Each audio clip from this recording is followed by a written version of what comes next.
تفسير سورة الماعون وهي مكية. Le tafsir, chapitre الماعون, c'est une sourate qui est mecquoise. أرأيت الذي يكذب بالدين فذلك الذي يدع اليتيم ولا يحض على طعام المسكين فويل للمصلين الذين هم عن صلاتهم ساهون الذين هم يراءون ويمنعون الماعون. يقول تعالى ذما لمن ترك حقوقه وحقوق عباده. Allah dit en blâmant les personnes qui ont délaissé son droit et le droit de ses serviteurs. أرأيت الذي يكذب بالدين أي بالبعث والجزاء. Est-ce que tu as vu celui qui traite de mensonge le din, yani la résurrection, la récompense. فلا يؤمن بما جاءت به الرسل. Donc il ne croit pas en ce avec quoi sont venus les messagers. فذلك الذي يدع اليتيم أي يدفعه بعنف وشدة. Et c'est celui-là qui repousse l'orphelin, yani il le repousse avec dureté. ولا يرحم, il n'a pas de miséricorde, il n'a pas de pitié pour des orphelins. لقساوة قلبي, à cause de la dureté de son cœur. ولأنه لا يرجو ثوابا ولا يخاف عقابا. Et aussi parce que il n'espère pas au jour de la récompense, au jour de la résurrection, avoir une récompense, et il n'a pas peur non plus de recevoir un châtiment. ولا يحض غيره على طعام المسكين. Et il n'incite pas autre que lui à nourrir les pauvres. من باب أولى أنه بنفسه لا يطعم المسكين. La logique veut que puisqu'il n'incite pas les autres, lui-même ne le fait pas. فويل للمصلين أي الملتزمون بإقامة الصلاة لكنهم عن صلاتهم ساهون أي مضيعون لها تاركون لوقتها. Et malheur aux gens qui prient, yani les gens qui الملتزمون لإقامة الصلاة, yani les gens qui font partie, les gens qui prient mais عن صلاتهم ساهون. En fait, ils font sortir la prière de son temps légiféré. Donc il prie en dehors de son temps. Par exemple,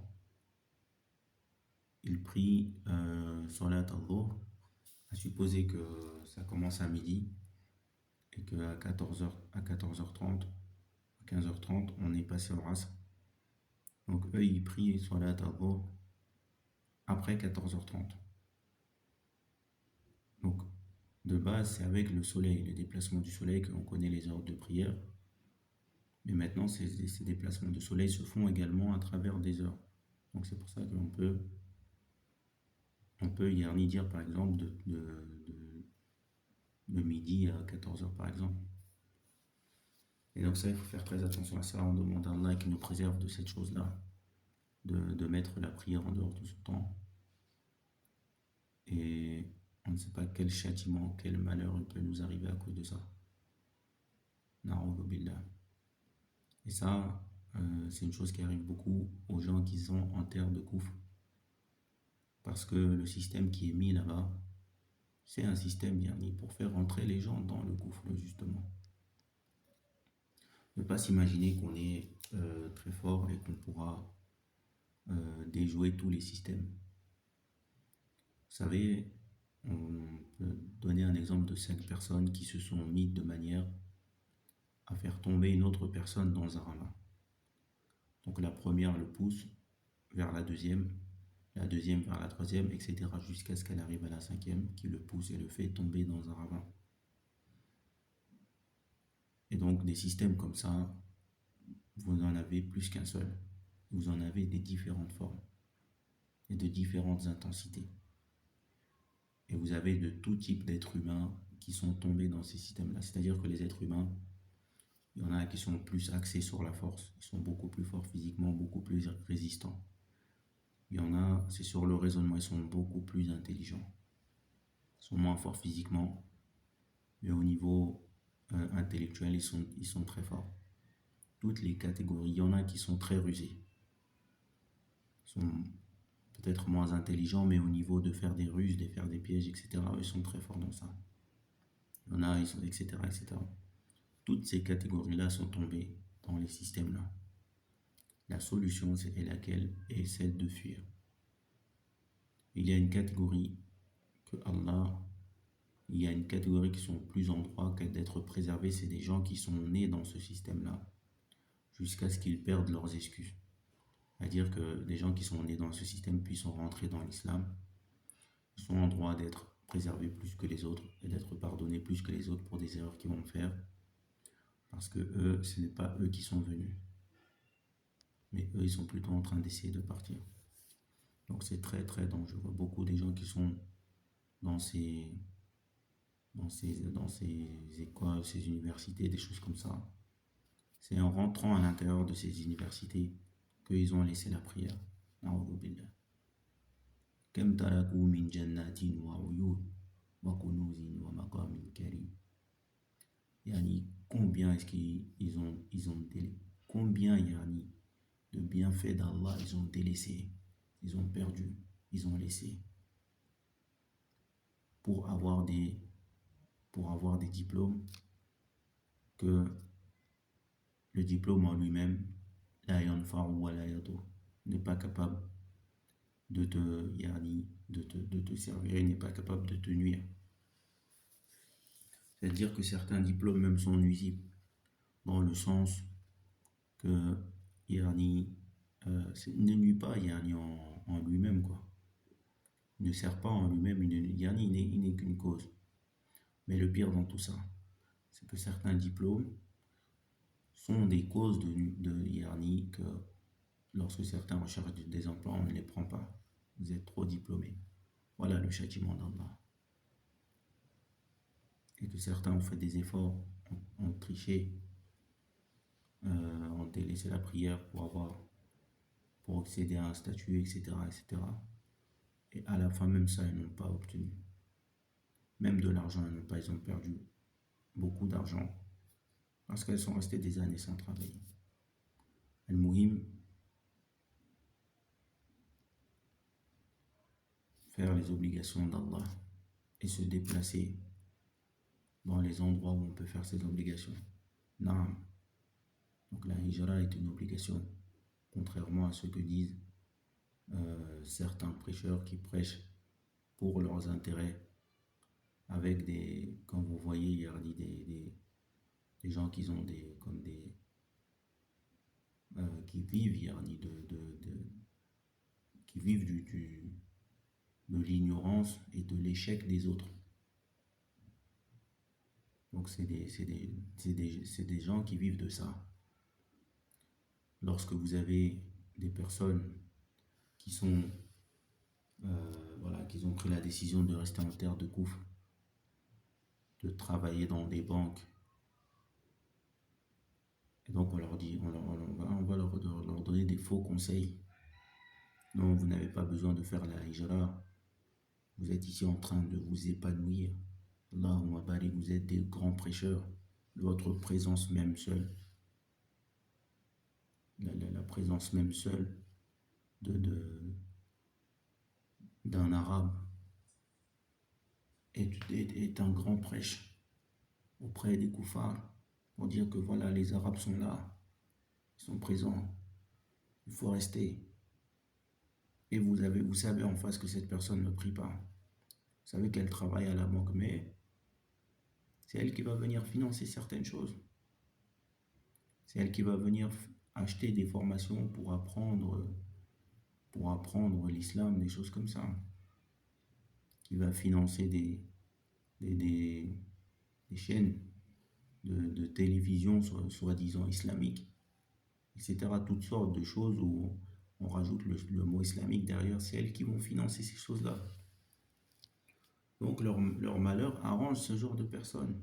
Leur échec est un bien pour ce genre de personnes parce qu'elles restent présentes en terre de Koufr, elles restent en train de financer. Et elles travaillent tout le temps. Même si c'est dans l'interdit, elles travaillent. Il y a toujours des finances. Et certains de ces prêcheurs-là ils ont leur famille, et qui sont en dehors de terre de Koufr. Na'udhu billah. Voilà comment ils mangent, comment certains prêcheurs mangent les gens au nom d'Allah. Ils mangent les musulmans au nom d'Allah. Ils disent Bismillah et puis ils mangent les musulmans. Donc ne pas écouter ce genre de prêcheurs-là, qui vous font rester en terre de Koufr et qui vous vendent du rêve. Et depuis combien d'années que l'Andalousie a été reprise par les koufars? Depuis combien d'années? Et que les musulmans, quel est le travail des musulmans en Andalousie à l'heure actuelle? Où en est la Darwa en Espagne? Quels droits ont les musulmans en Espagne? Donc, je demande à Allah qu'il préserve les musulmans de la naïveté et qu'il les fasse revenir sur la sunna de leur prophète. Et Allah est capable de toutes choses.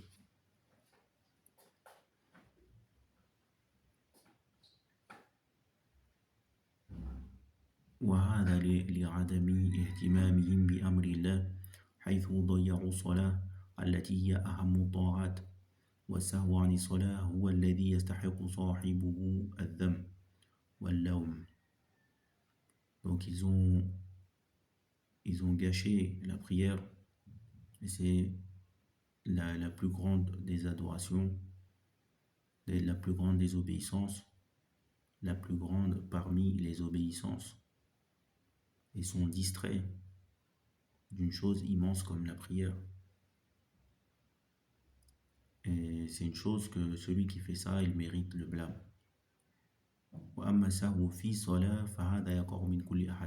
Quant au fait d'être distrait dans la prière, quelqu'un prie, il n'a pas fait attention, il ne sait plus. Est-ce qu'il a fait 4 ou est-ce qu'il a fait 3 rak'ah?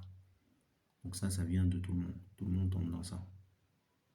Hatta minan nabi, jusqu'à ce que même le prophète sallallahu alayhi wa sallam, il n'a pas su à un moment, il avait prié combien de rak'ah. Donc ça, par contre, attention au vocabulaire, dans le sens que en arabe, sahu, on traduit par distrait.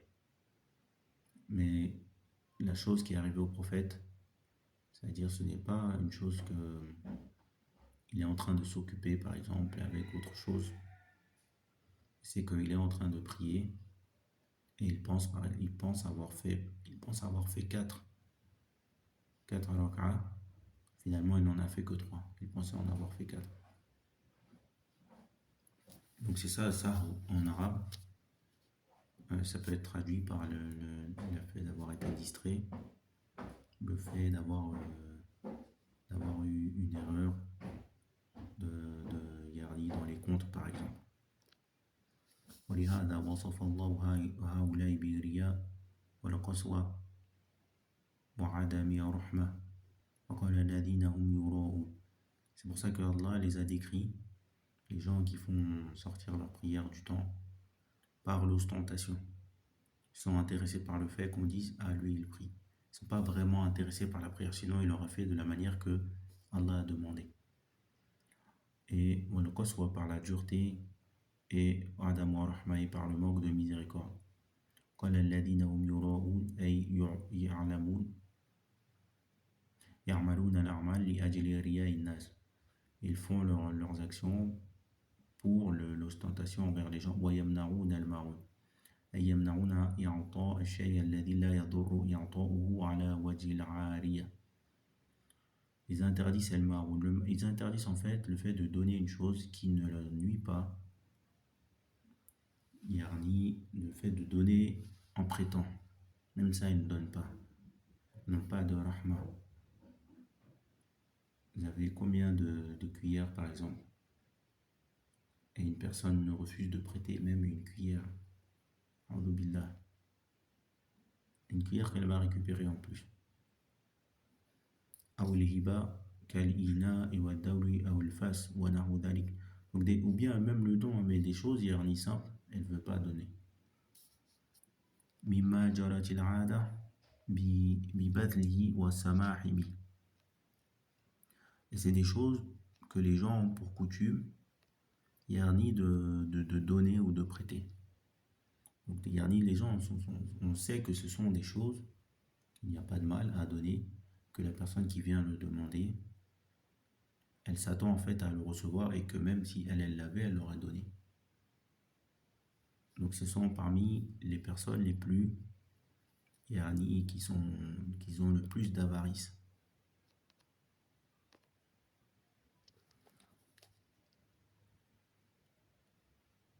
والفاس ونحو ذلك مما جارت العادة ببذله والسماح به فهو لشدة حرصهم يمنعون الماعون فكيف بما هو أكثر.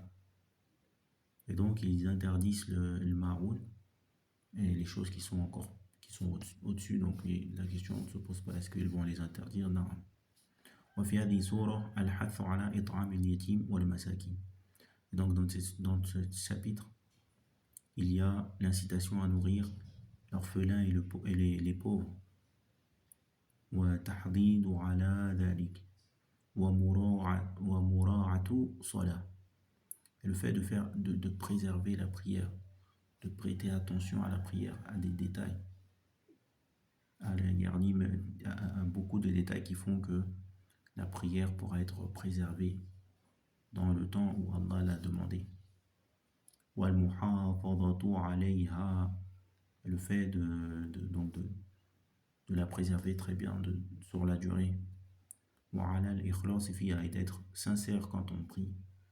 وفي سائر الأعمال, et dans toutes les actions. والحث على فعل المعروف, l'incitation à faire ce qui est bien. وبذل الأمور الخفيفة كعارية الإناء والدلو والكتاب ونحو ذلك. Et le fait de faire des efforts dans des choses qui sont légères, comme prêter des vases, des seaux pour plus de l'eau, des choses comme ça, des livres et d'autres choses qui sont dans ce domaine. Et là, par contre, il faut faire attention à certaines personnes aussi, parce que il y a des fois, il y a de ne pas éprouver les autres par le pillage, car vous serez éprouvé par le pillage aussi. Le pillage, qu'est-ce que c'est?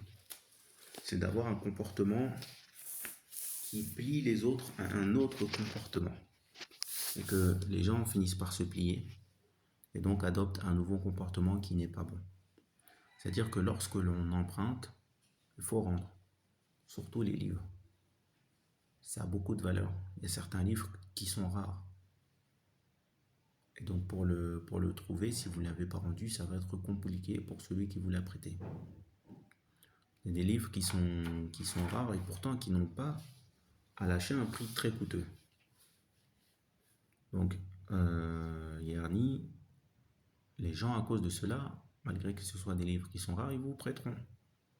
Mais si vous ne rendez pas, vous allez mettre la personne à l'épreuve, elle ne va plus prêter. C'est ce qui se passe dans certains pays musulmans. Les gens empruntent, ils ne remboursent, ils ne ramènent pas. Et donc même pour emprunter, il y a des personnes qui se ferment. Même pour, à cause de ça, même pour récupérer, même si c'est un livre qui coûte 3, 4, qui coûterait même 1 euro. Même 1 euro, ils ne vous prêteront pas. Un livre qui coûte 1 euro, qu'ils ont dans leur bibliothèque, vous voulez le prendre pour le ramener chez vous, ils n'accepteront pas. Donc ça, il faut faire attention. Parce que nous sommes en groupe. D'accord? Ne pas mettre le blâme à chaque fois sur les autres. Ne pas se comporter de manière à ce que les autres vont se mettre en bouclier. Et puis on ne pourra plus rien faire en groupe en fait. Vous savez, comme le mariage, c'est une chose qui doit se faire en groupe. Vous ne pouvez pas prendre les femmes par la force et les femmes ne peuvent pas se marier seules. Mais quand vous avez des personnes qui marient une femme, qui disparaissent en une seule journée. Et les gens se braquent maintenant.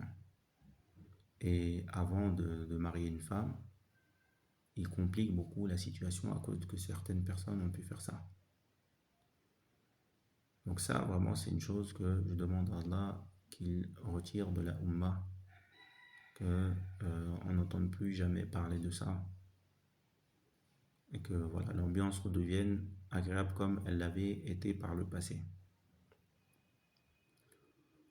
لأن الله ذم من لم يفعل ذلك والله سبحانه أعلم. Et parmi les choses que les colons avaient remarquées lorsqu'ils étaient venus au Maroc ou en Algérie, c'est qu'il n'y avait aucune distinction entre les ethnies, entre les